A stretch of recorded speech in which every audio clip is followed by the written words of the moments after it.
செல்வங்களே, அனைவருக்கும் அன்பு கலந்த வணக்கம். இன்று ஒரு நன்னாள், பொன்னாள்.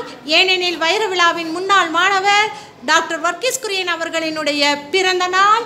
பால் உற்பத்தியில் முதன்மையான தேசமாக பாரதத்தை பாரில் உயர்த்தி ஒரு வெண்மை புரட்சிக்கு இட்டு சென்ற நாயகன் டாக்டர் வர்கீஸ் குரியன் அவர்களை வாழ்த்தி இன்று பிறந்தநாள் கொண்டாட்டமாக வைர விழாவின் மாணவர்கள் 6ஆம் வகுப்பு மாணவர்கள் ஒரு பாட ஆடி வருகிறார்கள்.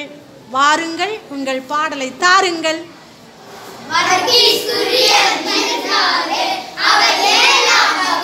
படித்தாரு, பெண்மை புரட்சி தந்தாரு, அவர்